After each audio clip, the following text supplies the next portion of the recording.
Hey everybody, this is Kyle Sasser, Great Things Tampa Bay, and we're continuing with the rapid pace intro here. This is the second episode where we're doing that, so be sure to go to our website, greatthingstp.com, and let us know if you like it or not. This is episode 25, and today we're talking about Mount Dora, which is a little bit of a trip. It's a little bit further north of us, a little north of Orlando, but we do like to do car trips, day trips, and even little weekend trips. Can't call them one tank trips because I believe that is probably copyrighted, so my apologies. And if this episode gets pulled, you will know the reason why. But Mount Dora, not too far away. It's a great place to go hang out for a few days. They have a ton of art shows, but you know, I don't want to give all of it away from the get-go here, so here's Mount Dora. This is another road trip episode, so I know these are a little controversial. Okay, not really, I just made that up. But yeah, so this is another road trip episode. Wife and I, we went up to Mount Dora, Florida, which is located about I want to say about an hour north of Orlando. The way we went up 75 to someplace with a federal prison, and we got off there. Yeah, it was a pretty desolate drive. But then once you kind of cross the ridge there in the central part of the state, you know, you start seeing all these lakes, Howie in the hills, and all that good stuff. Beautiful country up there. Then, you know, we actually arrived at Mount Dora's. We stayed at a bed and breakfast up there called the Adora Inn. They were located at 610 North Tremaine Street. We're going to put the information for them in the show notes if you would like to stay there as well. And we were there. Proprietors John and Arthur definitely gave us a great stay. They told us lots of great places to go there and eat, and you know, just a little history about the town and the history of how they ended up there and became the proprietors of the Adora Inn. So yeah, so it was a duplex. So like you'd go inside and there was these two staircases side by side, and you know, there used to be a wall there separating them, but you know, now it's kind of, you know, you just have two staircases in the house, which is pretty crazy. And then yeah, that was actually like 3 stories tall and had a basement, so you know, pretty unique for Florida. So while we were there, we were actually up there for the Arts and Crafts Fair. They have a ton of just festivals and like art shows and stuff like that. So kind of check the calendar if you're thinking about going up there, because they might have something that appeals to you coming up. We were up there for the Arts and Crafts Festival, which we learned was good. But I think the actual just art festival that they have up there was probably more of what we're looking for. The Arts and Crafts Festival was a little bit more of the, you know, hand-painted signs, you know, small glass pieces, dog colors, that sort of thing. They did have some art and artsy stuff, but definitely not as much as the art show. First night we were there, we went to Goblin Market, which was it's pretty good. It's located on one of the side alleys, so you know, it's pretty fun to find. But it's good. It was delicious and hearty. The interior was decorated awesomely, and it was very cool. The next day, we had lunch at 1921 at the recommendation of the proprietors of the Adora Inn. And 1921 by Norman Van Aken, who is I believe he is a chef down in Miami. And so they had tuned the menu a touch for the Arts and Crafts Festival. I know they didn't really have a lot of the normal stuff there, but we did have a hamburger, which sounds boring, but it was amazing. Like very nearly the perfect hamburger. And then we met some friends later that night down at Pisces Rising, which is kind of down the hill a little bit, overlooking Lake Dora. And it's a great place. It used to be a house, you know, with one of the original families there, and then it was bought and turned into a restaurant. They have a huge porch there. It's a great place to watch the sun go down over the lake. And amazing. Food was pretty good. I think I had the steak there. And it was good, but definitely I would put it more on the great place to watch the sun go down with a cocktail in your hand. Very good time. They also have a train, which if you don't know, I'm a bit of a fan of trains. You know, brings out the inner 12-year-old in me. My dad actually worked for CSX for 30 plus years. He would probably be really mad at me that I don't know the exact number, but he worked for CSX. So I have a special place in my heart for trains. But yeah, so they have a train that kind of goes around from Mount Dora to Tavares, and you know, you can kind of just look out there, look at the lake, ride the train around. It's a good time. When we were there, it was not running though. They were just using it to ferry people from parking lot into town for the art festival. But it's very cool. You could go into the old train depot. Mount Dora was one of the first resort destinations in Florida.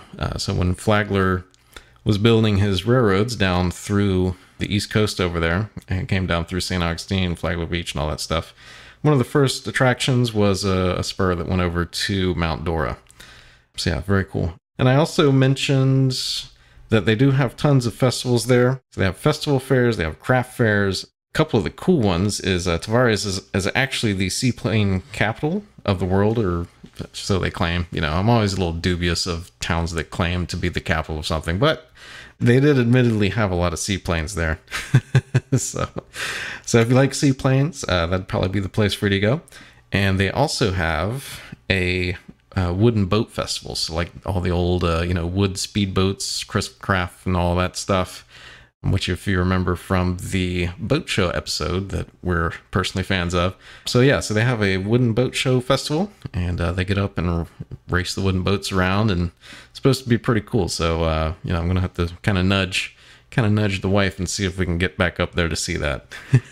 So yeah, so that was our weekend in Mount Dora. It was a lot of fun. One thing, we did go right when we had the first little cool weather towards the end of October there, you know, when the weather kind of dropped down into the 80s, which for Florida is nearly wintertime.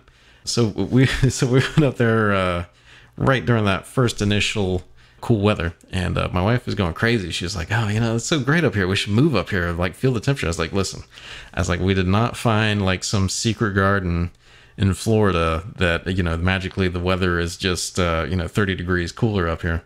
And that was rapidly confirmed by the proprietors of Adora Inn, John and Arthur, who definitely said that it is it is very, very warm there in the summertime. So if you're thinking about going to Mount Dora, you definitely would probably want to do it when the weather's a little bit cooler. If you have any questions or anything, all of this information is going to be in the show notes. It's definitely worth a trip. It is pretty hilly, and you can either go to the Adora Inn. They have another spot there down actually on the lake called the Lakeside Inn, which is basically the old resort there. So bunch of cool stuff, a lot of great history up there, and that is Mount Dora. If you have any questions or anything, check out the show notes on our website. So again, if that tickled your fancy at all, we will have all the details in the show notes, including where we stayed, where we ate at. You'll be able to find the links there. Follow in our footsteps if you like. I would also like to add, before we get to segment 2 here, that we do actually have events and meetups and all that good stuff. You can find the details at our website or on your meetup app. So if you'd like to come have dinner with me and my wife and some other great things Tampa Bay listeners, you can do so. So this segment 2 is a little bit of a musical interlude, I guess you could say, before we get played out by a local musician on our outro. Interestingly enough, Mr. Brightside, which was a song by The Killers, which many of you probably know, never actually ever left the UK charts. And in fact, Mr. Brightside by The Killers was among the top 50 songs in 2017. I'd like to thank you for listening to Great Things Tampa Bay, the podcast covering all the great eats, great places, and great people in the greater Tampa Bay area. If you'd like to interact with us, if you'd like to give us a tip of the hat, a wag of the finger, a dog poop on the doorstep, you can do so by going to our website, greatthingstb.com. And on there we have all of our show notes, history. We got some blog posts, which will keep you up to date on the quick happenings. A lot of restaurants opening up currently. Sorry, that's the dog and the cat fighting in there. Hey, hang on a second. back from dog patrol. But yeah, I'm really trying to make greatthinkstb.com a great resource, and where you can go and find out everything that's going on in the Tampa Bay area, talk with other like-minded people, people looking for good eats, something fun to do, talk about local bands, local art, and all that good stuff. So that's greatthinkstb.com. Thanks for tuning in. Playing us out today is the Elli Band, He's My Baby. If you like this song, take a look in the show notes. We're going to have links and additional information and all that good stuff. Maybe you could catch the Elli Band out and about in the greater Tampa Bay area. This group was recommended to me by some fans of theirs, and it wasn't just one. I actually got 2 or 3 or 4 people who said, these guys are great, very bluesy, guitarist is awesome. So here you go, Elli Band, He's My Baby.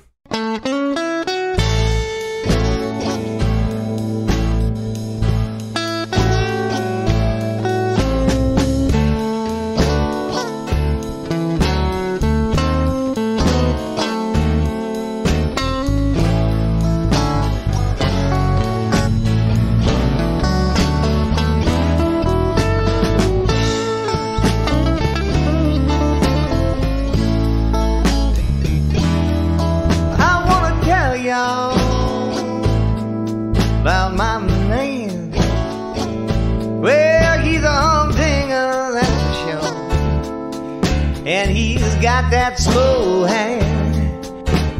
He's my baby, and he's gonna love me tonight.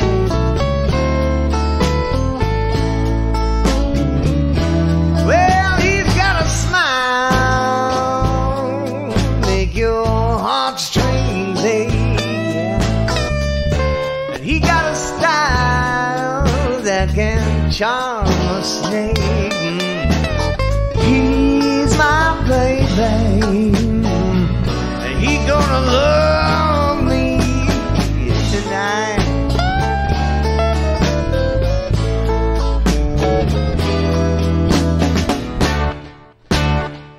He's my baby now. Now we'll take a vow to love that man till the day I die. He's my baby now, and I will not allow some fool-hearted woman coming around steal my guy. Well, he's got a walk, make my heart pound, yeah. And when he sweet talks me, I just melt to the ground, yeah. He's my baby, and he's gonna love me tonight. Oh, love me, love me, love me, baby.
He's my baby now.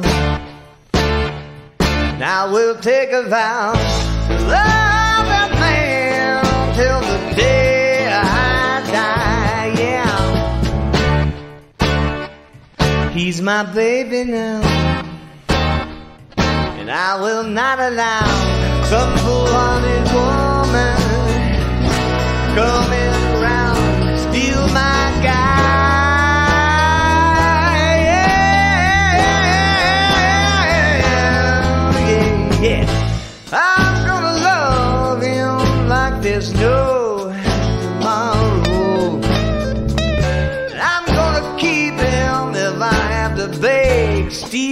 borrowed.